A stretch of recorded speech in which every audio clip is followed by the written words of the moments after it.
Emerald Run. What can you tell me about how all this came together? Boy, I mean, and I've said this, it's the epitome of independent filmmaking. Um, it started when one of my closest friends, David Chokachi, who plays John, got the audition to read for this movie, and he called me up, and we probably spent 4 to 5 hours in his garage putting it on tape, and he had worked on like 4 scenes. It was a lot of work, and he ends up getting the gig, shooting some of it. It ends up closing down and sits for a long period of time, incomplete. Um, I, of course, having worked on it with him, said, "Hey, whatever happened to Emerald Run?" And he gave me this, his idea of what he thought might have happened, but in the end, it had come to a stop. Well, David and I kind of got together and decided on seeing if we could finish this movie. And we did. We got Anthony Caruso, who was the producer, to reopen this movie for us. And David and I, with a handful of family and friends, just kept building on it, adding more people, and really going through that process of like a passion project, and not knowing if we were going to get to the end or the finish line, and we did, and here we are. In a nutshell, that's how we got it going. Working with people that you're very familiar with, how does that contrast to say working with a bigger studio? Is there more creative freedom, or is there a little bit more tension because you kind of have personal relationships riding on this thing? No, on something like this, I called in my friends, and they just made it a pleasure. I mean, it makes it really easy. It makes it so much fun. You're so excited to see each other. You're so excited to work with each other. And I don't think David and I had worked with Yancy Butler since Witchblade. So it was this kind of little reunion for us.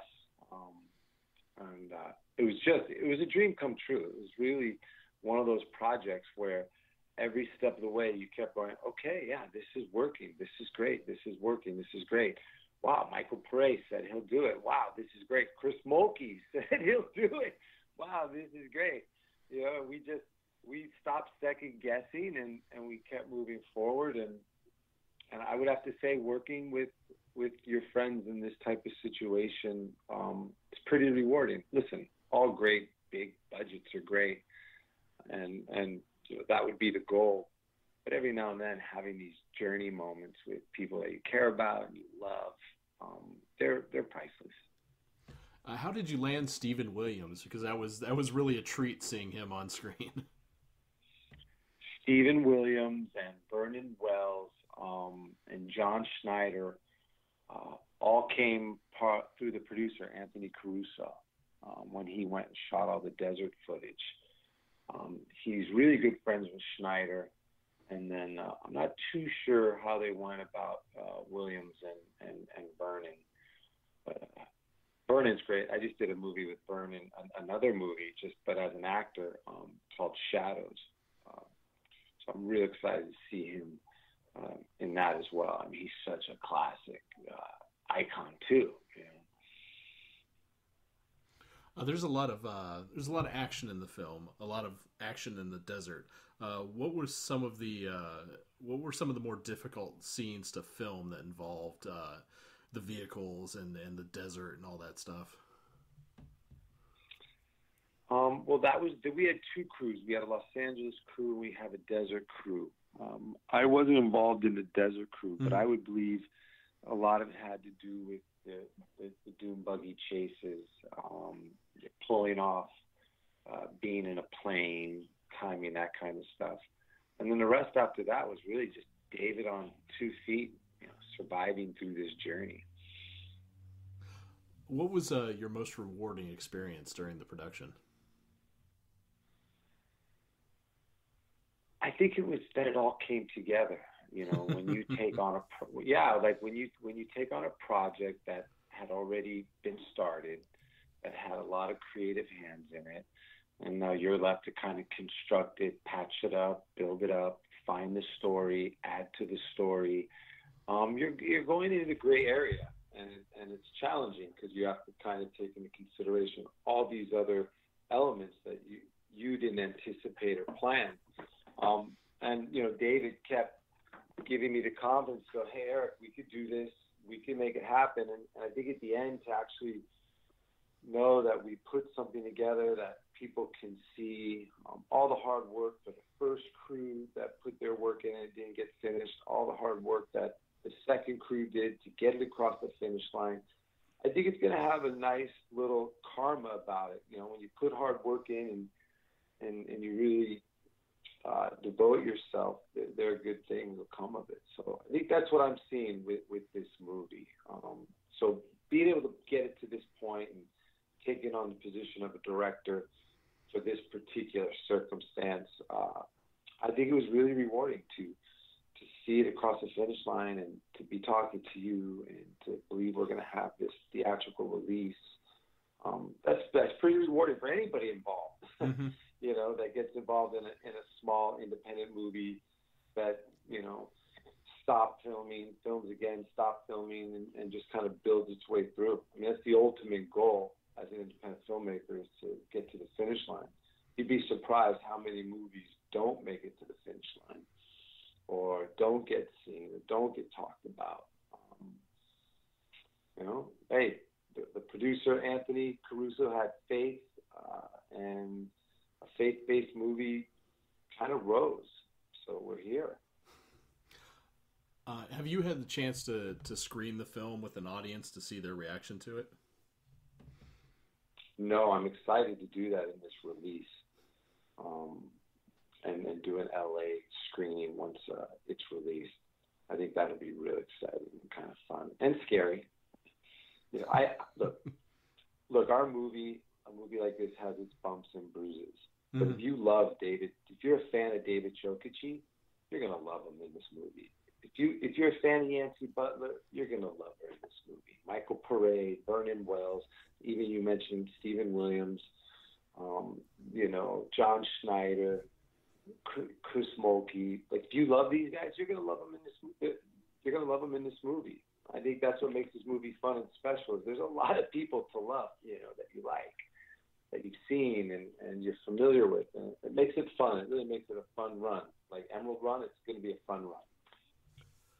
So it's going to have a 100 theater showing, correct? Did I read that right? Yeah. Okay. Is that going to be mainly West Coast, or is that going to be spread out all throughout the States? Throughout the whole United States, believe it or not. I think they're going to pick specific territories that they market to this type of movie, most likely in the more faith-based regions. And what you realize as you see where it's listed, that it's pretty spread out. Mm-hmm. Who would you say you mentioned that it might be marketed in more the faith-based communities. Do you feel that that's kind of the more core audience, or is this more for just those people that want good action without all the fluff? I think you're gonna get entertaining performances without all the fluff and a little bit of action. Because we have so many cameos, and you do those. You want to keep the camera on those cameos. I think it's a combo. I think you kind of nailed it. It's a little bit of both. We're not an Oscar movie. We're not intending to go out and win Oscars, but we're getting some attention in festivals, and it's fun when you really see this movie and you take into consideration there were like 6 different cameras that we used to film it at certain stages. There was a desert crew, an LA crew. It's gone through so many metamorphoses that in its own kind of flawed way, it's entertaining. Mm-hmm. You can't predict. You wouldn't set out to make a movie with these type of elements unless you were under these conditions. So it really just kind of, I think that's what makes it so entertaining. I don't know if we would have thought this whole plan up from the beginning. It was a plan that kept evolving, which makes it so unpredictable. For those I think so. Yeah. For those filmmakers out there that are trying to get their movies off the ground, the guys that have, a couple 100,000 or something, or they know they really want to make a picture, what would be your advice to those small filmmakers to get their thing done? I think it's like anything in life. You just have to put your pedal to the metal, your head down. You have to be light on yourself. Not every movie has to be the greatest movie in the world. As a filmmaker, if you're really, really passionate and serious, I think filmmaking is a journey. It's an exploration, an artistic exploration. So you don't put so much pressure on your small little independent movie and hey, this is just a part of my path and my expression at this moment, and after that movie I'll get to the next movie and I'll do another movie, and you hope to create this trail of art, which I think would take the pressure off of like, I have to have the Godfather.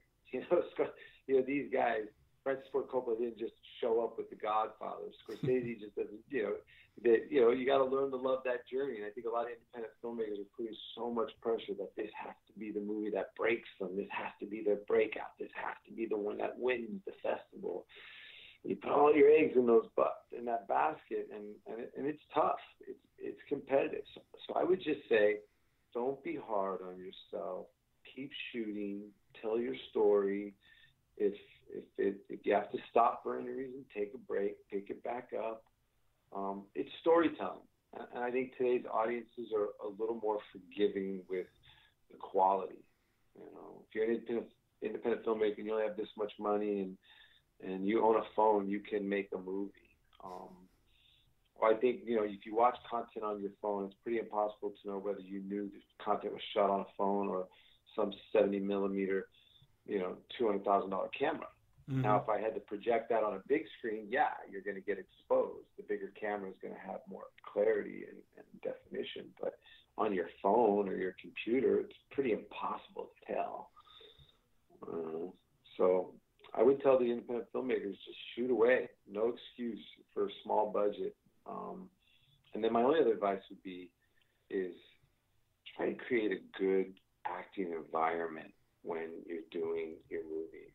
Just because you don't have trailers and you don't have a big budget, I really find in the last few independent movies I've done as an actor that they're not creating performance environments. And as an actor, what I try to do for my friends, and I think why they'll work with me, is I really try to create an environment that supports the performance, supports their technique, supports their being in the moment. And that's, keeping a set quiet, having a place for them to get loaded and emotionally loaded. Not having people get on their phones as soon as you say cut, not disrupting the set, crew members not talking so loud that the actors can't hear their own voices. Mm-hmm. That would be my greatest advice to these independent filmmakers that I feel I've seen a little lack in. And I think at the end of the day, they'll realize, well, maybe the shot's a little out of focus or the camera bump, but shit, the performance is fantastic and no one's going to give a shit, Awesome. Thank you very much, Eric. I appreciate it. Emerald Run coming out February 21st, 100 theaters across the U.S. But when will the video on demand, streaming, or DVD release be? I don't know. It used to be like, you'd have to wait a long time after theatrical releases. Now they're doing them at the same time. Mm-hmm. So I would say it would be very close to our release date. I don't feel like they do that anymore where you have to wait so long. Pretty much they release the movie and then wham, you want to hit most of the platforms. Okay, perfect. Thank you again, Eric. I really appreciate again to talk to you, and I I'm actually going to watch the movie again tonight with my wife and have her sit through it and see how she reacts to it, if she catches the same things I do, because I when you see these people on screen, like, holy crap, I did not expect this person or this person to show up, even though I knew who was in it. It's fun. It just keeps going. Yeah, Fun. it's a film lover's film. If you love actors and you love seeing these cameos by great actors, it's that kind of film for you. And David, like I said, if you love David Chokachi, you're gonna love him in this movie. And to be honest, like, regardless of whether you like the way the movie looks, sounds, or is cut, or David takes us on one hell of a run. He takes us on a great run, and he's so in his element, and I'm so proud of him. He's, at the end of the day, he was the first one and the last one to really take us on this journey and make this happen. Kudos to him, and it'll show in the work. It'll be it's just a fun movie. It's about time to get to some fun movies again, the old indies, Yeah. I don't want to be preached to. I just want to be entertained. Yeah, entertain, couple laughs, and see some familiar faces that we all loved and love.